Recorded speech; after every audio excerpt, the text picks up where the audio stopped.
Are you doing this again? Are you allergic to electricity? Are you turning into Chuck from Better Call Saul? I think I am becoming Chuck. You're going to come over here one of these days, and I'm going to be down here with a candle. That's right. And wrapped in an foil aluminum blanket. foil, yeah. Speaking of water... Did you ground yourself when you walked in here? I did. Okay. I left my phone and my keys in your mailbox. Thank you. Yeah. I can't believe that I can walk into a building with a piece of paper in my hand and look at another adult and go, for 55 cents, will you take this to Alaska? And they do it! It's time for Irritable Dad Syndrome. Weird Al knows about this podcast. Give it up for your hosts, Mike and Darin. Hi, I'm Darin. I am Mike. Welcome to Irritable Dad Syndrome, Cincinnati's comedy podcast. This is episode 276, and this episode has everything you could possibly want in a podcast. We have a Kroger story of the week. We have a Chick-fil-A story of the week. We have a Gumby review of the week that's going to knock your socks off, because the episode of Gumby that I've chosen to talk about this week has a link to our favorite show, Breaking Bad. Yes, science! Whoa. Yep. Something happened in this episode of Gumby that I'm convinced that Vince Gilligan saw, and he took this line from Gumby and he put it in an episode Did of Pokey Breaking say Bad. science, bitch? Close. Okay. Close. Okay. Very, very close. All right. The line, and it wasn't Pokey, it was a new character. Well, not a new character. It's a character new to us, new to this segment of the podcast. Mm-hmm. The character's name is Prickle, and he said a line that Jesse Pinkman says later on. Much later. Like Funyuns are the bomb? Funyuns are awesome. Yeah. Welcome. How you doing? You know, I'm starting to worry about my brain and how it works, because I told you right before we started, Yep. I had a content, I had a thing for this show that was automatically going to be a video. It was going to be like thing. the best it was of, like, it was best great. of Volume 5. It was going to be like drunk Yoda level. It was going to be Mike drank his contacts. Going to be the giant eagle cake. It was in the stratosphere. I love how all your great ideas were things that you... Well, this is my thing, right? Oh, well, that's true. That's what I'm saying. Okay, that don't makes sense. don't get all kerflumped. defensive. The point is, It wasn't a this was so good. Slaughter sign my kiss shirt. Briefly thought I need to write this down, and then I thought, there's no way, no earthly way, you're going to forget this. Just go. Yeah. There's no way. Yep. Once you guys get going, it'll come right back to you. Yep. For the life of me, I gone. can't remember. It's gone. It's gone. And I know what some of you all That's out there. happened to me so many times. Some of you are probably thinking, well, it couldn't have been that good. No, those are the best ones. That's right? true. That is true. The only reason The Godfather exists is because the dude wrote it down. That's right. He did. Right? He did. Yeah. Yeah. Mario Puzo. Van Peebles Yeah, wrote it down. Was that the wrong Mario? yeah. Oh, no, it's Mario Puzo. Yeah, You're right. yeah. Mario Van Peebles Not is Van Peebles. He was another yeah, Mario. he had- The start of this podcast had our announcer, Dave Lay, introduce the show, and he said that Weird Al knows about this podcast. And you want to know why Weird Al knows about this podcast? Why? Well, one of our patrons, Chris Hughes, went to see Weird Al. Wait. He got to meet Weird Al. Yeah. And what did he do? Chris Hughes has been banned for this podcast for like 4 years, and he's still trying vehemently. It's almost embarrassing how hard he's trying to make good with us and get back in our favor. He tells Weird Al, he says, "Hi, I'm Chris." And he says, "Hi, I'm Weird Al." And Chris says, "My favorite podcast is Irritable Dad Syndrome." To which Weird Al said, "Irritable what?" So Chris told Weird Al that we have a podcast. When? Just a few days ago. He was in Nashville. Did you not notice what I told you before we came down here to do the show? That we had a load of downloads? Holy crap, we had a lot of downloads. Yeah, there's like a cat that shows its that gets 20,000 downloads every other week. So that does drive me crazy when the people on the TikTok have the cat that shows his that has 1 million likes. And I'm like, I put 6 hours into this episode, and it doesn't have that many. I bet you a lot of stuff. So you think that correlates? I think it does. It's the Weird Al factor. The Weird Al factor. Thanks to like the O'Reilly factor, but less political. Thank you, Chris Hughes. Thank you, Chris Hughes. Thank you, Mr. Huggies, for telling Weird Al, one of, my God, I've loved Weird Al forever. Mm-hmm. And Chris Hughes told Weird Al that is his favorite podcast. And, okay, you're not banned anymore. Time now for the Weird Al Yankovic Song Segment of the Week. This has been the Weird Al Yankovic Song Segment of the Week. So a few things happen. I'm driving down the road the other day, and I'm behind this truck, and it's a pink zebra truck. And I'm like, what in the hell? Is that a euphemism for something? That's a good question. I'm like, what? It said pink zebra? Pink zebra. Okay. And I'm like, that could be anything. It sounds like it could be an ice cream company. It sounds like it could be a company that sells, I don't know, sex toys. I don't know what pink zebra is, but I did some investigation. I basically pulled up a little closer and read more of the back of the van. They're a moving company. Okay. Pink Zebra is a moving company. So I'm thinking the next time I need to move, who do you call? Well, you call Pink Zebra. That's who. The name has nothing to do with moving. Yeah. It doesn't make any sense. They may be fantastic movers. I'm not going to smear their name or run it through the mud or anything like that. Because, back in the 60s and 70s, like, every place was called, like, plumbing. Lawyer. Because they wanted to be the first in the yellow pages. They did that because a lot of the plumbers were in Alcoholics Anonymous. That's why. God, Mike, be sensitive. I'm saying, but Pink Zebra. Maybe is that a thing? I don't know. That's a stupid statement. You're gonna have a hell of a hard time editing, or not. You may just let this one raw dog it. It's gonna be like every other episode. But the name just doesn't make any sense to me, and their phone number. Throw this out raw like you're behind a dumpster at Chili's. Look. Listen to me. Okay. My point is... Your point.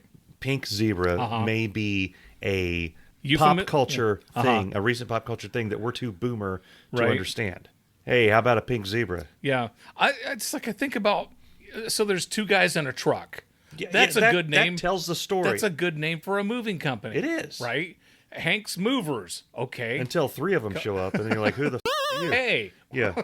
What's going on here? But But you're right. Pink Zebra sounds like something you got to pay a lot of money for and then visit a clinic later. Exactly. I was in Vietnam. I got the Pink Zebra. And, you can get anything you want for $50, but it costs you $500 to fix it when you get home. Speaking of things that are going to leave my mind if I don't talk about them right now. By the way, I'm bleeding out. Yeah. Have you seen the trailer for Anaconda? Yes. I have. With Paul Rudd and Jack Black. And as soon as I saw Anaconda, I'm like, no, my Anaconda don't want... Yeah. I was like, no. No!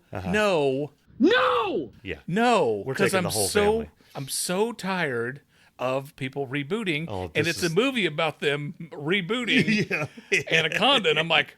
I'm all in. Perfect. I'm ready. I've already got my tickets. Yeah, Bess is already excited because something that she says, we say it as a family all the time. It's a long story. We just don't feel like talking about anything. And there's a part in the trailer where Jack Black is running with a pig on his back. And he's like, what is this? What's on my back? And it's a long story. And so now we're all in. Right. We're going to go see it. Yeah, we'll go see that. Absolutely. I'm a fan of Jack Black and I'm a fan of Paul Rudd.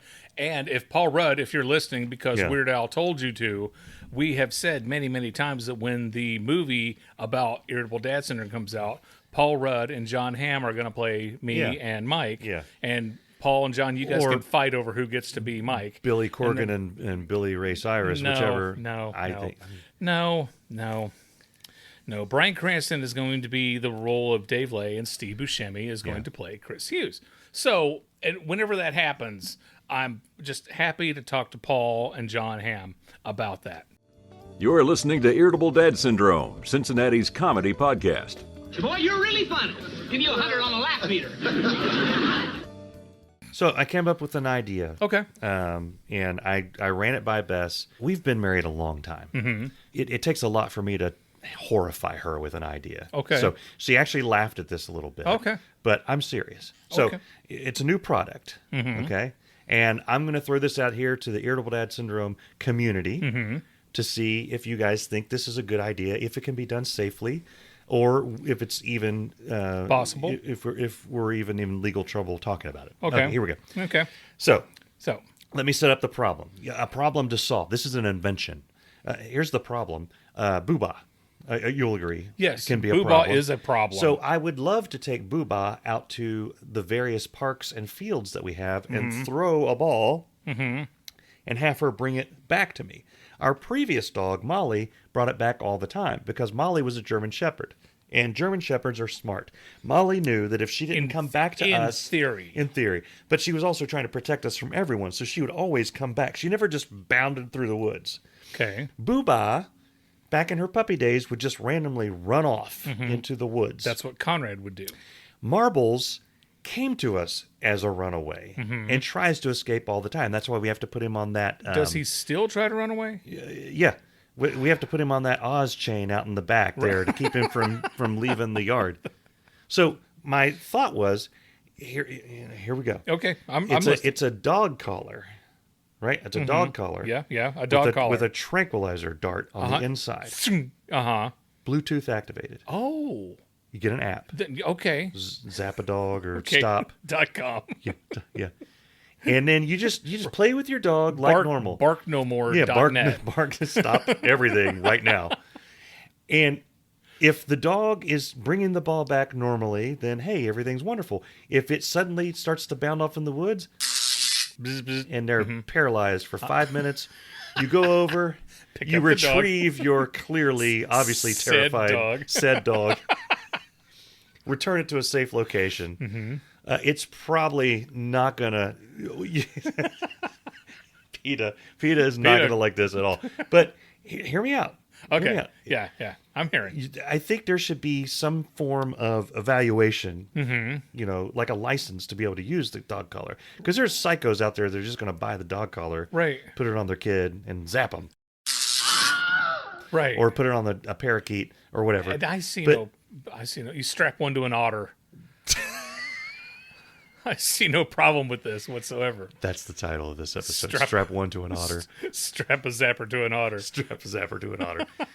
But I mean, it's not a choker collar. It lets them run free as long as they're paying it and listening. But if you need them, what if it's running towards a busy highway? It's a gentle, very mild 10,000 volts of electricity. Well, not electricity. I want to chemically stun, like when you see the nature shows when they zap a bear or something, and it's just like I'm sleepy. I'm talking paralyzed. I'm talking like. God, I wish I had one. I'm years ago talking they go stiff when we hello and they continue. That's what she said. They go stiff right now. Their legs freeze in position, and if they were running, they continue forward. Their back legs would go over their front legs. That's right. Their nose goes in the dirt. They flip like a boomerang, just boom, boom, boom, boom, boom on the ground, like a grounder. Yeah, and I have no you problem. just go with over, this. and you can just the collar itself would have a little handle, so you could pick the dog up by the handle like a suitcase. I see no problem at all with Nothing this. wrong with it. Maybe some wheels. No, yeah. To pull like carry your dog like luggage, like through an Honest airport. to God, one of the last times that Conrad ran off, I ran by the house. I know I've told this story before, but I ran by the house and I had like 10 minutes, and I had to get snacks and changes of clothes for both the boys. Yeah. Because I was going to pick them up at daycare and then run them to, I believe they were both going to karate. They used to go to the dojo and do karate. So I had to run by the house first, and I'm letting the dog out.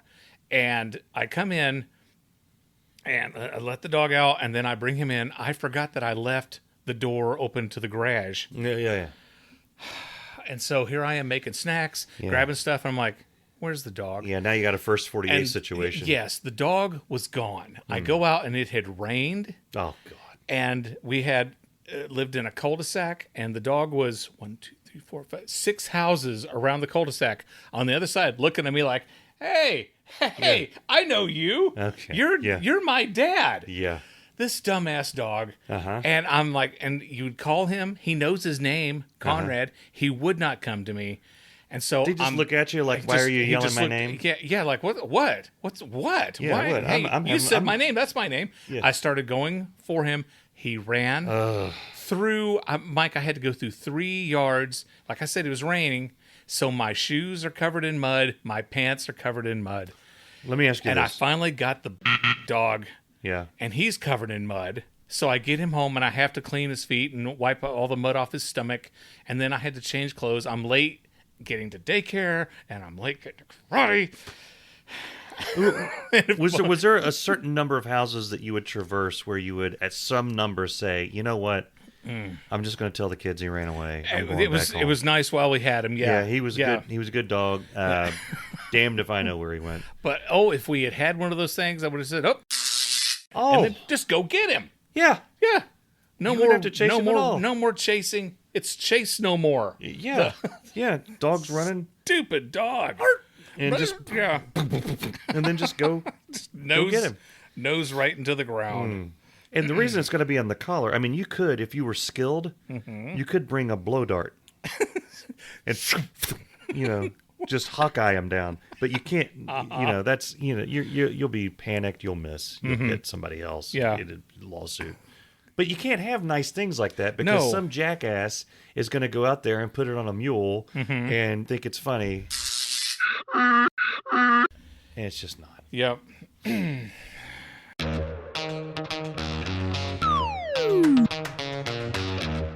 Did I tell you that I did stand-up comedy over the weekend? No. Yeah. Where did you go on the weekend? I went to a little town in Ohio called Bellbrook, Ohio. Bellbrook is a lovely little... It's almost like going to Mayberry. I've been there. Very quaint, little, nice, clean town. And I was there last year. They had a clean comedy competition sponsored by Kevin Rupert and our friend at Bricky's Comedy Club. So you didn't tell anybody that you went? You didn't? No. It takes like 40-some minutes to get there. Yeah. It's outdoors, and you've got to bring your own camping chair, and there's a porta toilet. Okay. And there was 10 comedians performing in this competition. Yeah, I didn't tell anybody because it's just a haul. It's such a haul for anybody to go there. It was at noon. It's weird having a comedy competition. I'm usually my funniest at noon. Well, I certainly wasn't this day.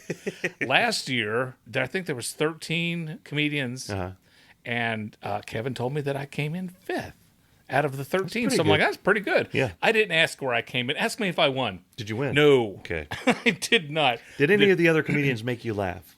Yes. Okay. Yeah, the other comedians some of them were pretty funny. Yeah. And a clean competition, and I'm not going to talk bad about any of the other comics, but some of them were kind of out of their element with it being a clean competition, right? I did my 5 minutes. People are scattered. A lot of them are way, way, way back where they're like in the shade underneath a tree. There's a little creek separating the stage from where the crowd was, which is good because if they decided to rush the stage... that would be in the comedian's favor to get out of there. Yeah. But yeah, I didn't win. I didn't place. There was a tie for 3rd, and then they said 2nd place, and I'm thinking, well, I mean, that's got to be me. No, it wasn't me. Yeah. Okay. It wasn't me. Yeah. And I figured, and I'm not gonna. Do the people vote? Is that what happens? Yes, they vote. They vote. They went to Bricky's website, and then they could pick their top 3 comedians. And I think I figured out what the problem was. And like I said, I'm not going to blame the crowd. I'm not going to blame the situation. I'm not going to blame any of that. You're not going to blame Conan. Don't blame Conan. Yeah. Here's what the problem was, Mike. They didn't think I was funny. They did not think I was funny. They didn't think you were funny. It's weird doing stand-up comedy outdoors because when you're indoors, sound vibrates off the ceiling and the walls. It's science. And you can hear people laughing, right? I could see a few people laughing, but I couldn't hear any laughter. So if people were laughing, they were keeping it to themselves. Yeah. And there was one guy who was standing, like everyone else is sitting in their camp chairs. He's standing by himself like in the middle of this field, and he keeps throwing his arm up in the air like, yeah, woo, pointing at me like, yeah. He was, if it was up to him, oh man, would I have won. But it wasn't up to him. No, he was just a voice in the crowd. So I did not win. Did anybody break the clean rule? What are the rules in a clean comedy? No language. No, you say no language. No bad language. Can I say damn it? Well, there's a lot of kids in the crowd. Okay. So no bad language, and to keep the subject matter also family friendly. Okay. Right? Yeah. So okay. Yeah. Didn't win. Not funny. Not my best. Not my best at all. Will I do comedy again? Probably. Yeah. Do I? Are you going to tell anybody this time? You know what? The last time I did the show at the cafe, I told a lot of people because it was indoors and you could eat, and I thought it was going to be a better environment. Plus, it wasn't 45 minutes away from us. The cafe where I performed was like 15 minutes away. Right there. So, if it's close, I don't like inconveniencing people, asking them to come and support me and do that.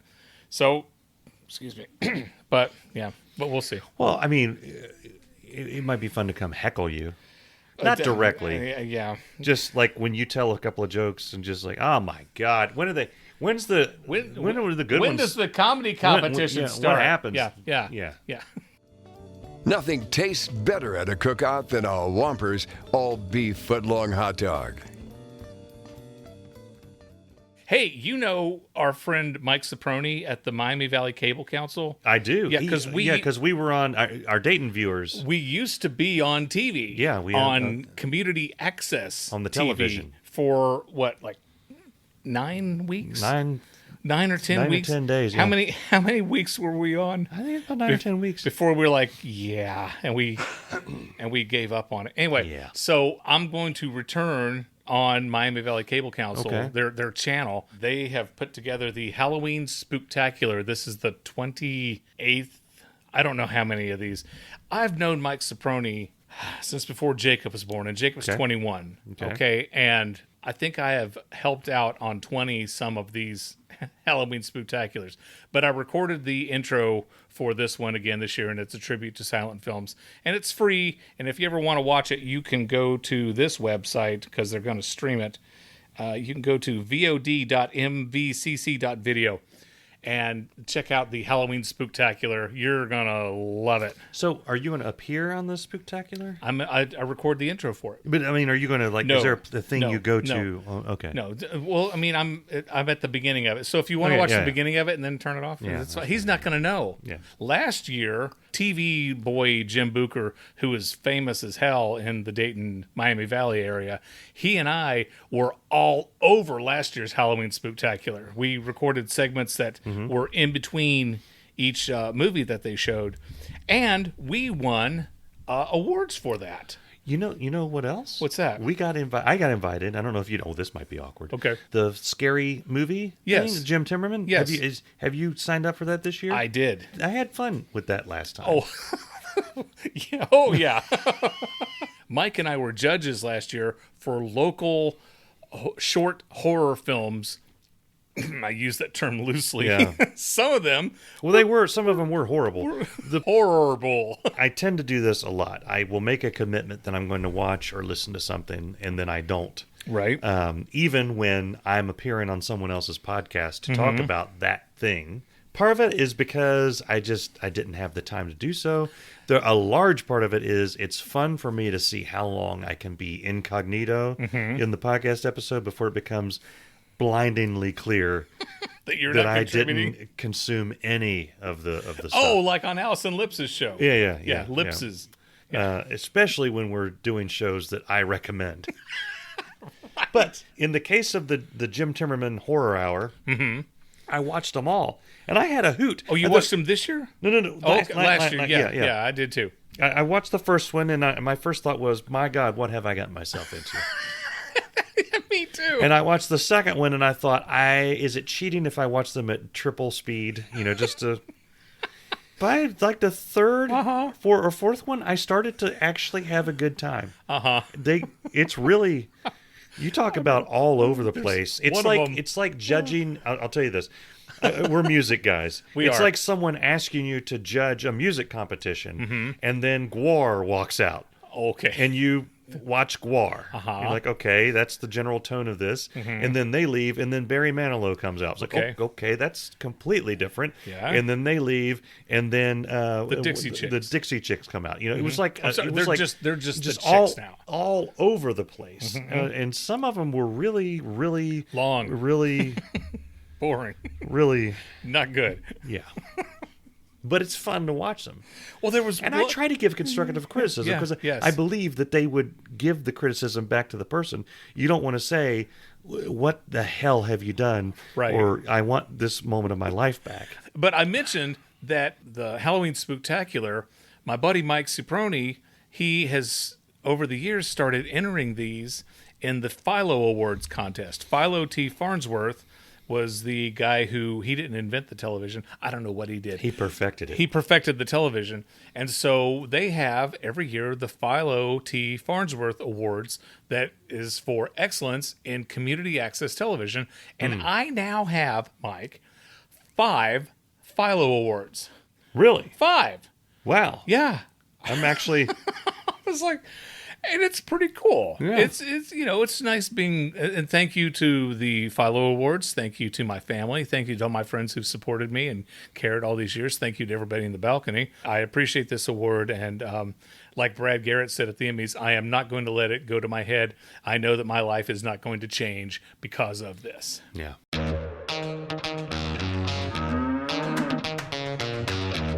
I have a question for you. What's And up? I haven't vetted this at all. It's not on the rundown. Okay. So you may have to cut the entirety of it out. But Okay. here's my question. Okay.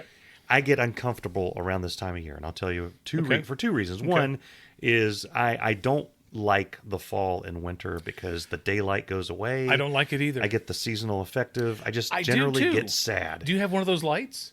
No. You should get one of those Does lights. that help? Yes, Okay. they do. I don't like leaving for work and it's dark, and I get back from work and it's dark. it's dark. And it's like that for like 10 months And it's straight.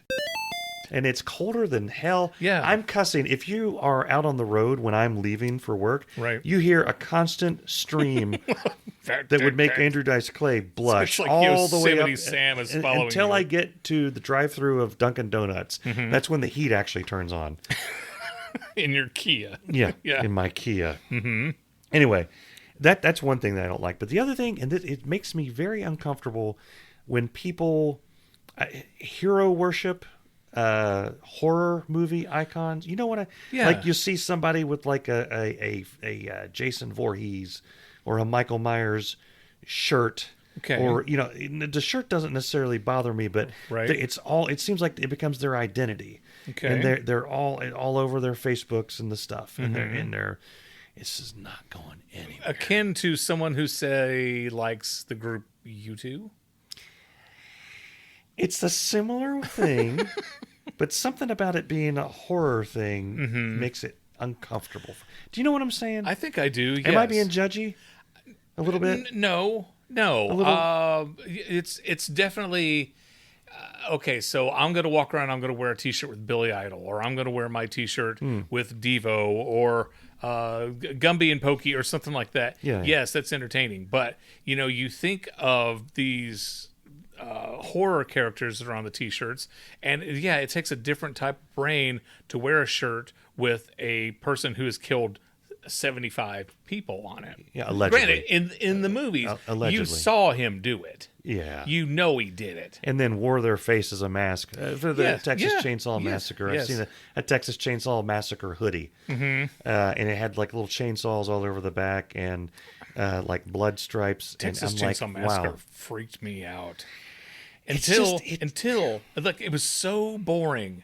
So boring. It's like the girl, can I use your phone? Kind of like the Rocky Horror Picture Show. Yeah. She goes in, and I'm like, God, get to it. And then they got to it. He opens the door, hits her, closes the door. I'm like, okay. Yeah. All right, I'm Yeah. done. And Well- I turned it off. I went back and revisited it like a week later and watched it. Now, the scene where they're going through the woods at night, through the Yeah. trees, and he's chasing them, Yeah. scary as hell. Yeah, yeah. Okay. And then, spoiler alert, when they get to the part where they're in the house and we meet his parents and they're sitting there all zombified at the table eating, then And the game's on in the back. yeah, it was that's right, touchdown. Grandpa, that's all he wants to do. And it wasn't scary to me anymore with the whole table scene, and it took me out of it because I believe that there's possibility of a crazy person with a chainsaw. Oh, yeah. Right? He could take somebody's skin and put it on his face.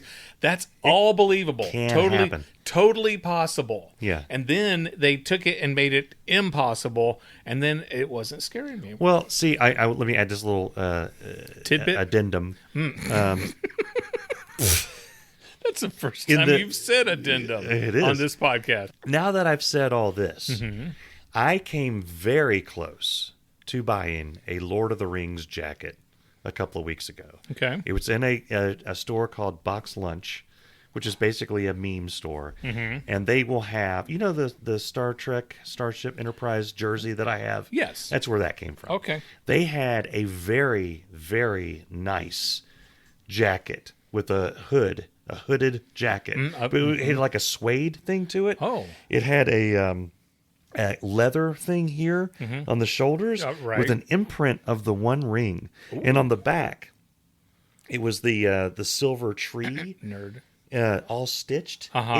It looked like something you would wear to the opera. The tree outside of Gondor? I'm not taking any questions at this moment. I'm just telling you. I can't remember the name of where the tree was. It was where the final battle was held. It was classy enough to where if someone where was the final battle held? Gondor. Okay, I was right. It was the fields of Pelennor. Thank out you. in front of yes, Minas Tirith. It was the dead Minas Tirith. It was the which dead is tree. in Gondor. Yeah. When we call for aid, where was Gondor? Right. Gondor will answer. Yeah, that's not how he says. Yeah. The point is, this thing was classy enough to where if you didn't know what Lord of the Rings was, you would say, "Man, that's a sharp-looking jacket." I'll say, and then the Lord of the Rings that guy fans must have lots of friends. would look at you like, "You should lead us into battle." I'm voting for you for I came mayor. And then they had a little thing. If you scan a QR code, you get 30% off any purchase, which made this something amount to come down to like $30 or $40. A nice jacket.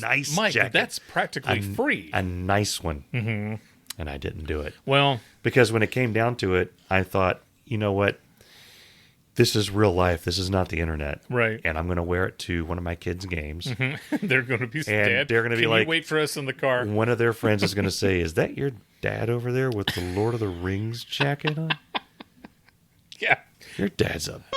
Libby and my mom spent all that money buying me a late show with David Letterman, an actual jacket. That's an actual one that crew members wore. Yeah. And they bought it off of a guy who used to run audio for Letterman. Okay, it's an authentic, actual, late show with David Letterman jacket.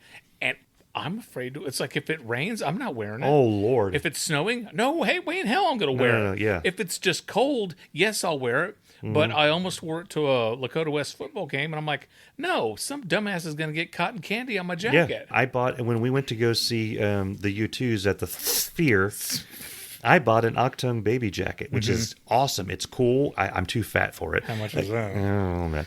And then, but it's very classy. Yes. And it looks great. All the chicks dig it. I have not worn it. I wore it at the airport on the way home, and then after that, it's in the closet. It's in a hyperbaric chamber. It's sealed.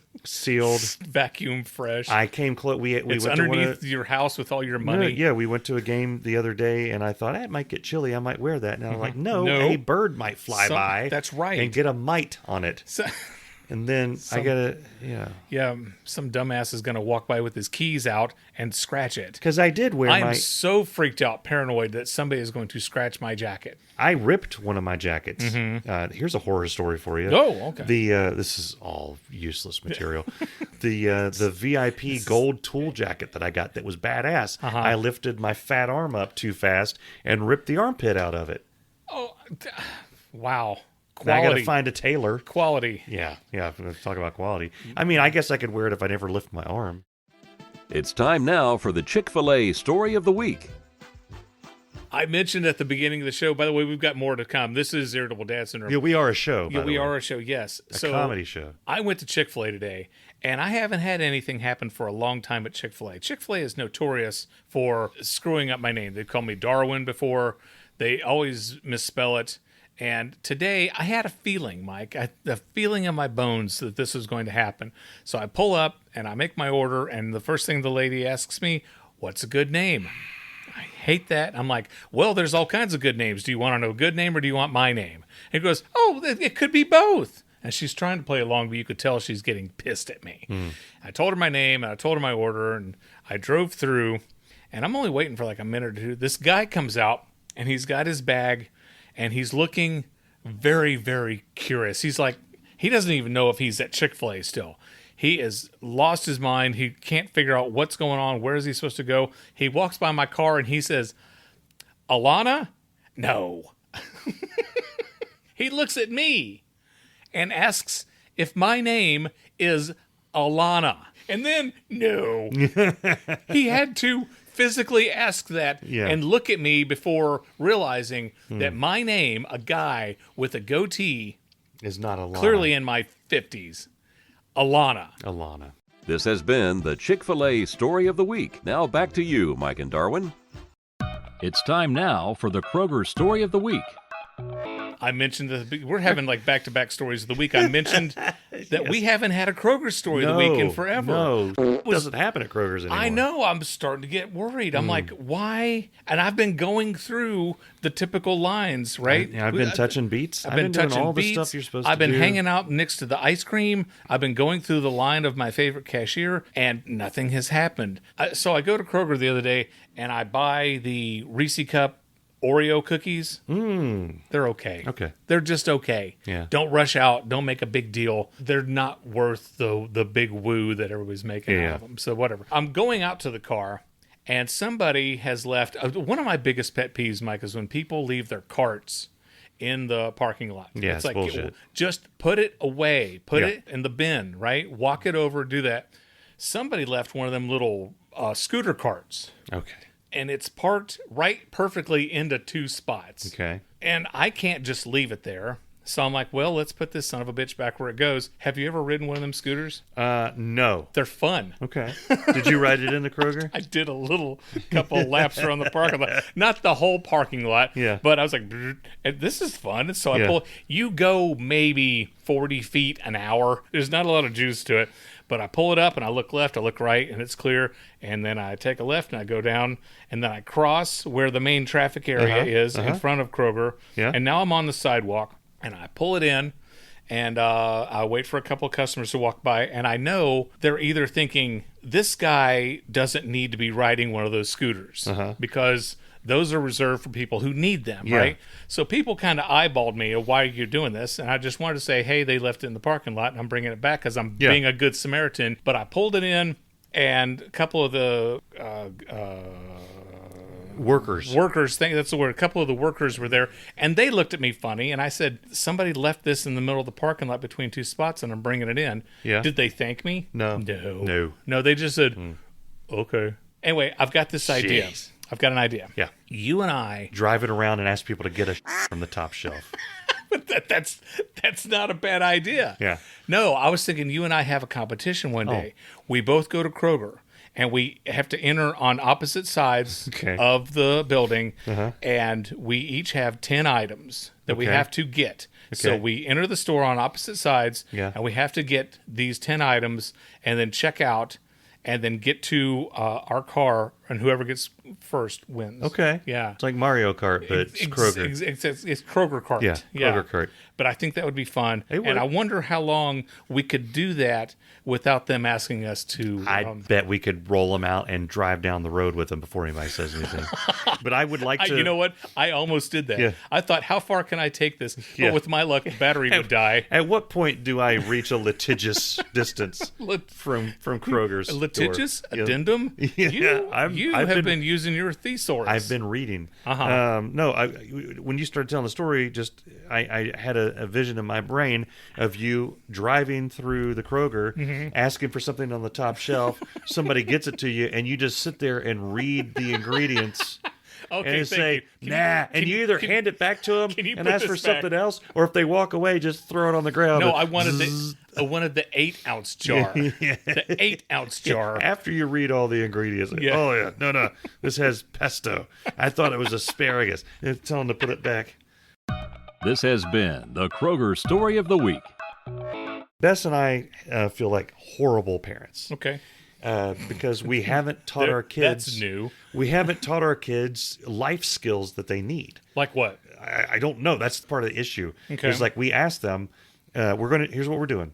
I don't want to say some things that we found out because I don't want to embarrass anybody. Here's what I want to do. Okay. Here's what we are doing. We've asked the kids to make a list Okay. of things that they want to know, right? How to do. Where I came from. Who's my real Yeah. dad? Why does daddy drink? All these things. And then Bess and I will make lists of things that we think they should know. Okay. And then on the weekend, Now, we're going are to... you guys going to make a list of things that you want to know? Like, what the hell is... What's Skivity Toilet? No. Okay. No.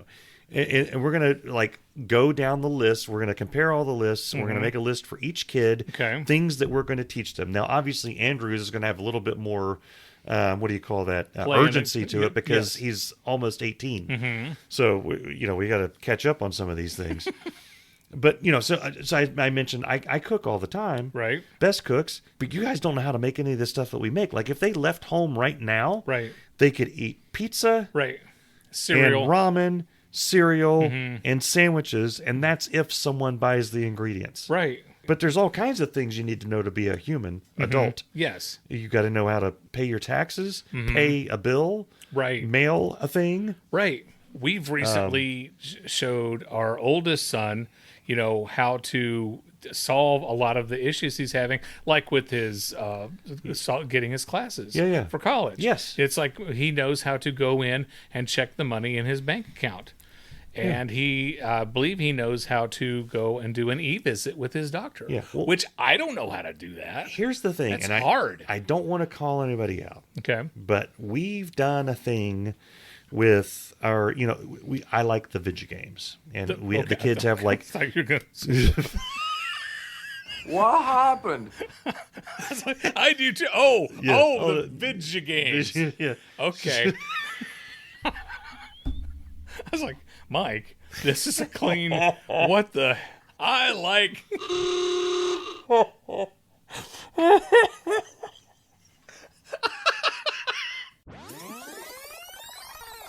I'm sorry. I like the video games. I do too. So the kids have accounts. They have like PlayStation accounts. They don't know how to get into them. I mean, they. Right. Let's right, end okay. this back at the. Right. Anyway, the point is, Point. at some point, these people that we've created need to take care of themselves. They need to know basic life skills. Uh-huh. How do you get food? Right. How do you clothe yourself? Uh-huh. How do you wash the clothes that you wear? Right. Two things that came up. One of our kids said, I want to know how to do laundry. Right. Another one is, I told Andrew, I was like, do you know when you need to change the oil in your car? Right. Oh, I don't When the know light when I'm comes supposed on. to.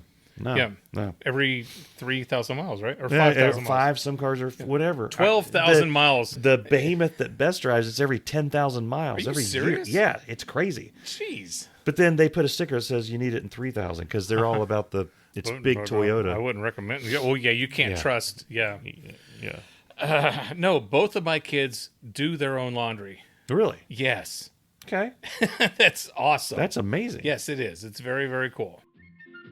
Time now for the Gumby episode review of the week. All right, you ready for the Gumby story of the I'm week? ready for the Gumby story of the week. This one. Holy crap. This Gumby story, like I said, has a link that I'm convinced. I think Vince Gilligan Vince saw Gilligan this, plagiarized and he Gumby. He did. He used a line out of this episode. He stole it, and he put it in Breaking Bad. Okay. So let me set up the story. We open up, and Gumby is pissed. He is, take that.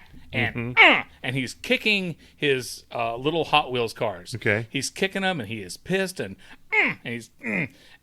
He can't find the ricin. He kicks one car and it almost hits Pokey. Okay. And Pokey says, "Hey, what's going on? You almost hit me." And he says, "I am mad. Yeah. I am good and mad today." Oh. And Pokey's like, And what, pray tell, has precipitated this unfortunate state of mind? That just elevated my... Now I'm angry. I'm like, Pokey is talking like you. Yeah. What's the addendum to litigate this circumstance? Yeah. Whatever. And Gumby is pissed at Prickle. There is a new character in Gumby World. He wasn't in the episodes in the early or mid 50s. This episode was made in like 60 something. Oh. He is pissed all the way smack in the dab in the middle of the drug revolution. Yes, at Prickle. Okay. Because Gumby was on a walk with Goo. Goo is this little girl. She looks like a snail. She's blue. He's on a walk with Goo. Goo drops her handkerchief. Gumby goes to pick up the handkerchief, and Prickle runs in like a prick, knocks Gumby down, picks up the handkerchief, and hands it to Prickle. And she goes, "Oh, thank you." I'm thinking, whore? Really? Yeah. Really? Goo should have said, Prickle, what are you doing?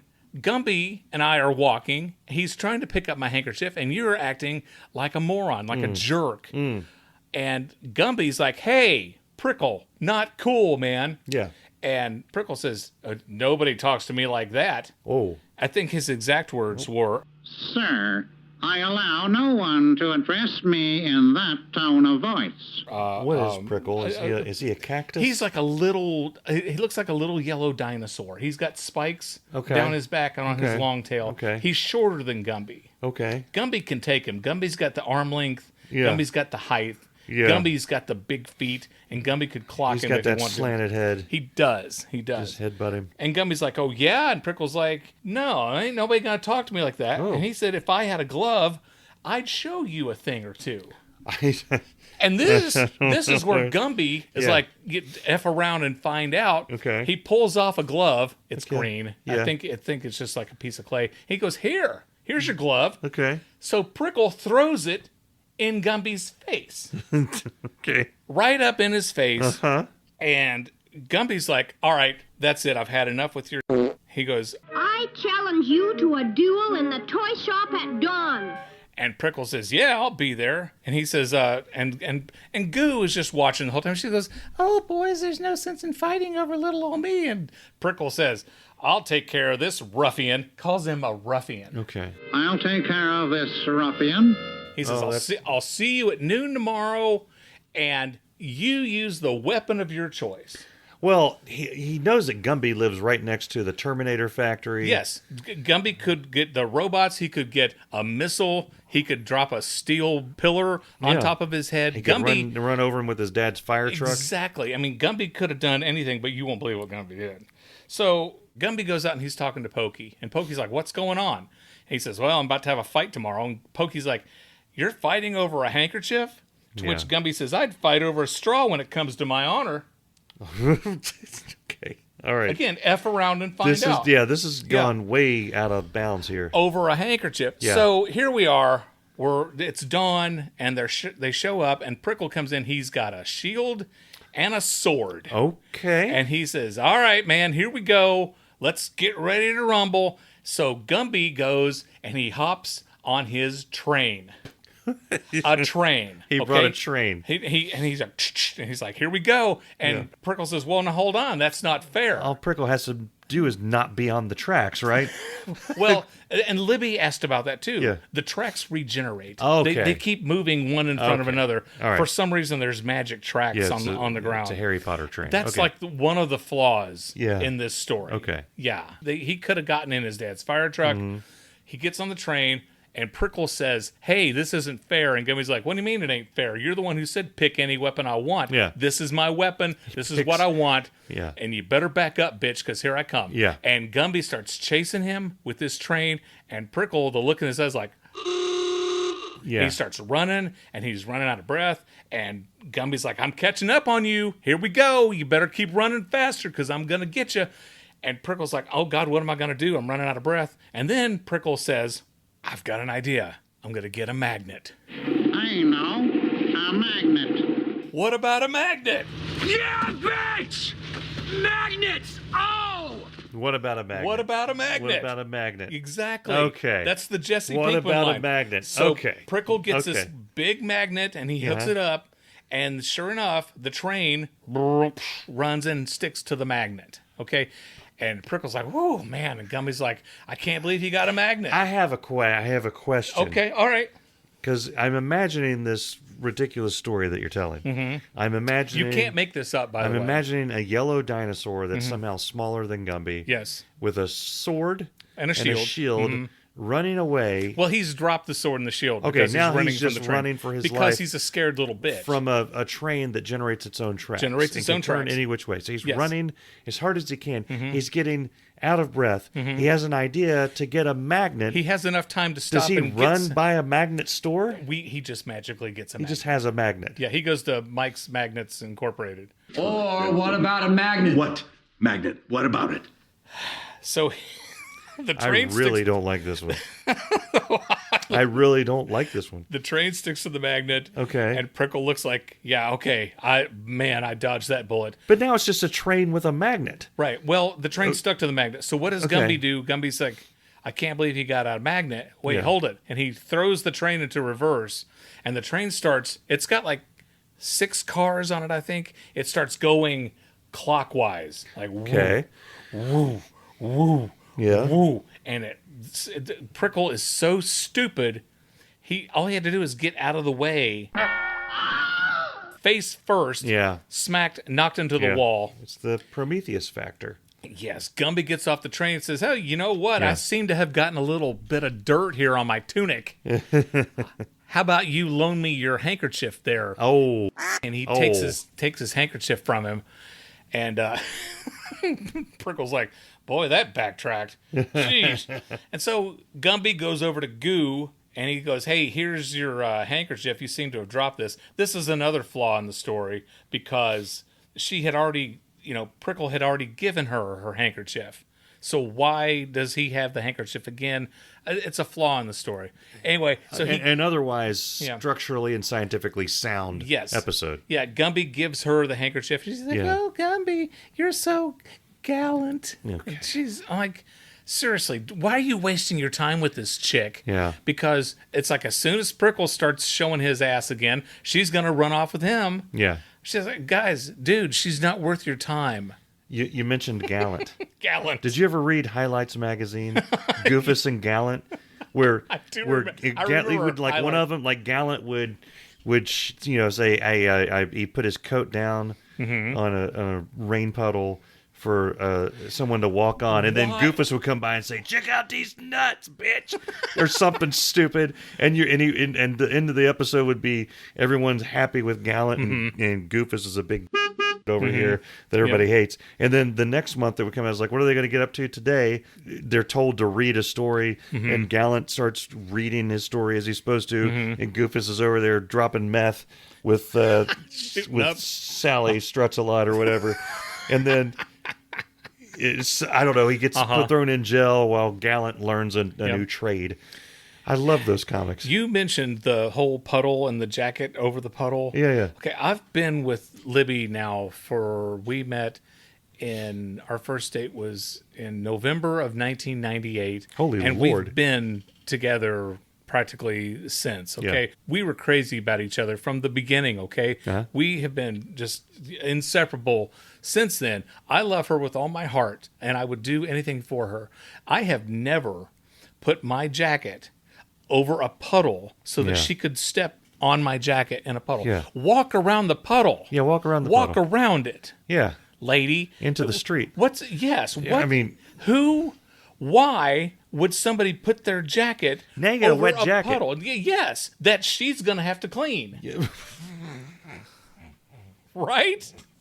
Because she's the woman. Because every once in a while, women do the laundry. Every once in a while, they do the cooking and the cleaning. Okay. Do you remember this episode of Irritable Dad Syndrome has been? We're experiencing technical difficulties. But why do you put your jacket over the puddle? Yeah. Why? There was always that point in every Batman and Robin where Batman would go off half-cocked and Robin would just be like, I'm good. I'm staying back here. I'm good. You go. You just Batman the hell out of there for a second. I'm going to have to catch up with you. I went rogue. You went rogue. We need to bring back the vintage news, man is what we need to do. The good news is that nobody listens to this No. part of the podcast. No. People give up on us after 5 minutes. So I'm going to write myself. I'm not going to do what I did today. We're going to have to pause this podcast for a moment. Okay, I'm writing myself a note. I'm going to create this. Okay. It's going to take me some time. Okay. Hold on. Okay. This is important. Okay. Where did it go? IDS folder. You put it in here. Cal Hills, I may need to sleep on your couch. Yeah. Hold on. What is wrong with me? No. Vintage man merch. Oh, the vintage you man. talk about, because I was always wondered if there's like people buy horrible idea. It's awful. Oh. We would never do that. We do have people that have purchased some of our merch. Yes. Very few people. Very few. And we know that our merch shop blows. We found that out from our attorney. From Andrew, yeah. Yeah. So we're going to get a new merch shop. But one of the things I think would be a hit, even outside of the show, is the vintage man. Vintage man. Horrible idea. Terrible. We would never do it. Not at all. But my God, would it make a lot of money? We'd be set for life. Oh, for the rest of our lives. We wouldn't be able to show our faces in public. No. We might have to do like Daft Punk, just start wearing helmets so nobody knows what we look like. Vintage Man is on episode Best of Year 1, right? It is. Yeah. It is. So if you're new to the podcast, if you don't know what Vintage Man is, just type Vintage Man in the search thing in our website, and every time we mention it, it'll pop up. It's on the Best of Year 1, which you can find at IrritableDadSyndrome.com. Yeah. Also at IrritableDadSyndrome.com, if you want to become a patron of the show, like our friend Chris Calloway or our friend Mr. Chris Huggies. And or our attorney Michael. has recently signed up. Are you serious? He's a free member. It's a free trial. Okay. So he's on the free side. Yeah. But if you want to become a member, it's a free trial. You can sign up. You get 7 days for free. See if it's worth it. Yeah. You can't get through all the content on there in 7 days. I will tell you right now. Huggies came into it when it was brand new, and we just had like a picture of a there, and that was it. But now there are literally hundreds of hours of entertainment there. Yeah, we have on... Why would you become a patron? I'll tell you why. What you can do is go to IrritableDadSyndrome.com, and we have bonus content, okay? We have tons and tons of bonus clips that you can't get on the reg. That's what kids call on the regular. Because sometimes happens that's so hilarious, but it doesn't fit into anything that we're talking about. Right. Much like the majority of this episode. And that's right. But we will make them in bonus clips. Some of my favorite moments of the show. All of these thoughts are totally non-connected. Yeah. And we try to keep the podcast family friendly, but there are times when we go off non-family friendly. So you'll listen to the show. Right. There are some segments of the show that are damn near incomprehensible because of all the quacking, but if you hear them uncensored, you might pass a stone laughing. We would not be able to do this podcast if it wasn't for our patrons. We literally would not be able to. And all the raw feeds go up, all the raw video. Yes. So we'll spend an hour and a half recording an episode, of which you'll get to hear maybe 30 minutes. 38. 38 on good nights. And there's some good stuff in the other stuff. But There is. Sometimes There really is. Sometimes you just got to cut things down. We hope to see you next week on Irritable Dads, and we're going to go. Irritable Dad Syndrome is a Mike Odell, Darin Cox production.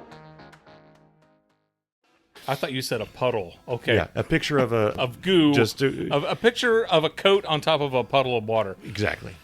I'm not wearing anything but black on this show ever again. I look like I'm pregnant with a frickin' kangaroo. You can cut that out. I just do. That's just a scientific fact. You could place a mammal in me. Resident. I know you're not a gamer, but Resident Evil 7 with the VR version. And you can do VR, and there is a scene around the table with the crazy family just like that. And that's not fun at all. Right. Cut that completely out. The point is... Okay. What was the name of this episode? It's in there somewhere. Bazingas on my Bazinga face or something. And that's it? You're going to fight a duel over a little handkerchief? I'd fight over a straw when honor's at stake.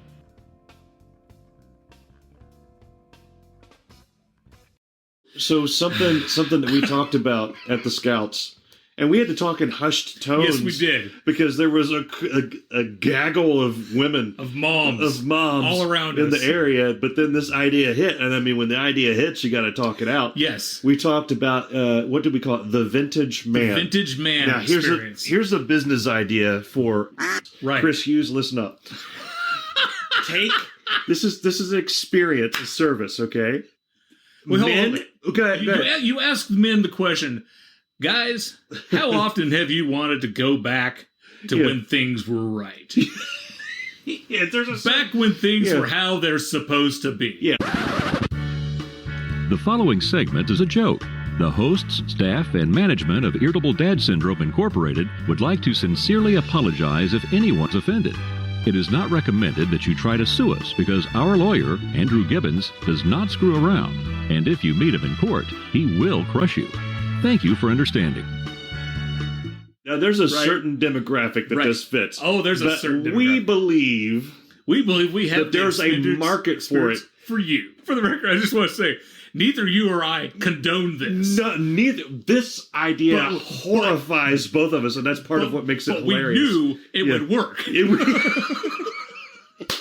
So the vintage man. We do not condone this but business. It would be a great idea. But we would make a lot of money with it. Yes, yes. The vintage man. We had three. So you go in, there's three scenarios. You have a living room, a car, and the office. Right. You can be part of the vintage man experience. You can sign up for like an hour, for half a day, a day, a weekend. There'll be several packages. Yeah. What we can do is you can step back into what 50s. It was like to be a man back in the 50s. Yeah, and so you pay different levels. So everything will have like a 50s decor. Mm-hmm. Obviously, there'll be some scotch there for you to drink. Waiting for you when you get home. Paper, your slippers. Yes. You know, you could pay to have a woman there to pretend to be your wife. You could tell her to bring you the paper, tell her to bring you your scotch. Exactly.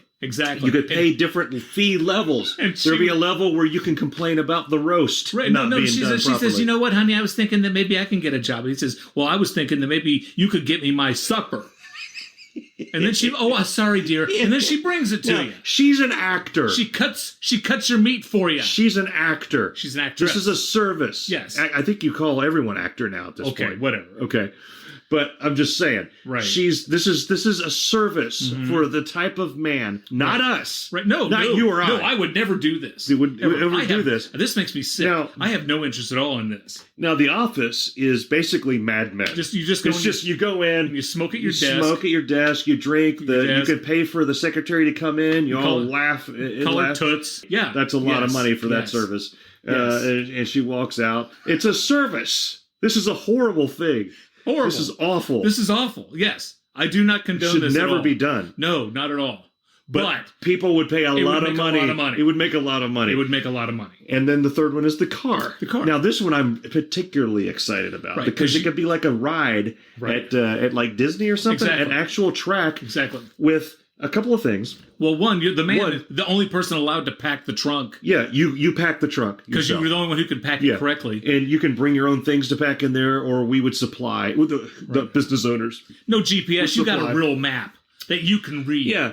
And there's a wife there supplied. Right. You're not going to put your own wife through this because you would be divorced within a minute. No. But there's a lady there who would suggest directions, at which point you could say, I know exactly where I'm going. Exactly. There's a guy, you could have a guy along the track that you could stop if she demands you stop and ask for directions, and you could stop and tell him to go himself and then pull on around the track. Exactly. There's even going to be a place on the track to pull over and yell at your kid. Right. You could buy a kid. Right. People who love to like clip sections, don't clip me saying you could buy a kid. I don't want any weird emails from Wayfair or any of this stuff. Don't even know what Wayfair is. It's a thing. Okay. It's a thing. Okay. Don't look it up on your home computer. I will not. Look it up on your work computer. I will not. And you could yell at that kid. An actor. He's a kid actor. Yes. It's like they had a kid. They're all in on it. They had a kid in the movie, the cemetery that like chewed somebody's neck and like didn't really stabbed them happen. with it. He didn't really They stab didn't let anybody. kids They were chew all somebody's they were neck. all actors. That's disgusting. Yeah. Yeah. So you we're get not to, sick people. You folks. get to act out these things. Right. It's like the movie Hostel, but nobody gets hurt. No, nobody. Yeah. No, they're all in. They're quite happy to be there. Vintage man. Different levels, and I think we just pointed out like that would be the top level, and I'm talking a lot of money. Yeah, there'd be a lot of money for this. Yeah. If you like smoking at your desk, yeah, and yelling at kids and doing things the way things are supposed to be. You said it. We could add a barbershop. Can we add a barbershop in there? You could. Oh, absolutely. You could. Because the barbershop's like green, dark, and green. Yes. With the candy cane thing. But there were. Yeah, I remember one that my dad always went to. Everyone was smoking. Checkerboard floor. There was an ashtray at every barber chair. Yeah. There was a lot of dark green and dark like cherry wood. Mm-hmm. And the barbers had a towel draped over one shoulder, an apron for some stupid reason, and they gave every man the same damn haircut. All you did was sit down and said, shorten it up a bit. Yep. None of this. Yes. If you said fade, your ass. You'd have, freaking Al Pacino would come from the bathroom with a pistol and put it at your brain sip. You'd be gone. That'd be it. Don't say. I'd like a fade. I'd like give me a flock of seagulls. Yeah. No. Or was it business in the front and party in the back? Get a mullet. That's about as far as you could go with it. So again, we do not condone the vintage man. Nor would we. We'd ever do it. No, never would we do it. But we know it would make a lot of money. It would make a lot of money. Because I told my wife about this. We would be and pariahs. the cold stare. Oh my God! The stare. And by the way, we're gonna have to run the disclaimer. Oh yeah. At the end of this, we would be like the My Pillow guy. Like everybody hates him. Oh yeah. If we did this, it would survive for maybe 6 months. Right. Possibly 7. But we're not going to do it because we think it's disgusting. No, it is disgusting. It's I would never do anything like this. Never. It's awful. Never. That particular episode aired, and we got a review that said, it was 3 words, dude, vintage man.